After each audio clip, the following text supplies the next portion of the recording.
তীব্র দাবদাহে জ্বলছে পশ্চিমবঙ্গ। কাঠফাটা গরমে নাজেহাল কলকাতা সহ গোটা রাজ্য। রোদের তাপে শুকিয়েছে নদীর পানি, শুকিয়ে যাচ্ছে মাঠঘাট।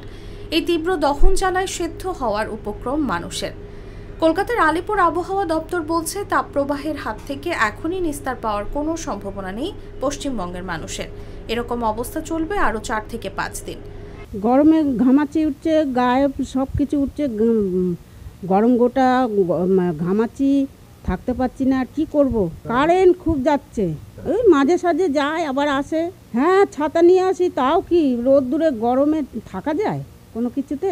এরকম এত কড়া রোদে বাড়ি বাড়ি ঘোরা 1-2 ঘন্টা ধরে রোদের মধ্যে, এই মুখে কাপড় বেঁধে নিচ্ছি, ফুলাতা জামা পরছি, বাড়ি থেকে লেবু জল খাচ্ছি, মিনিটে মিনিটে ঠান্ডা জল খাচ্ছি।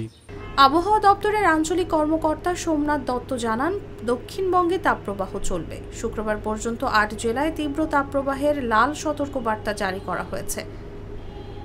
বৃহস্পতি ও শুক্রবারও বেশ কয়েক জেলায় চরম তাপপ্রবাহের কমলা সতর্কবার্তা জারি রয়েছে, তবে নতুন করে তাপমাত্রা বাড়ার সম্ভাবনা নেই।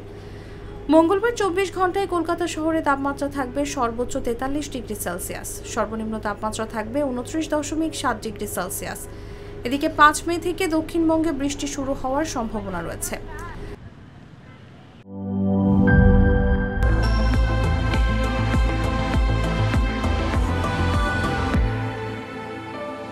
Harlan, be a show stealer.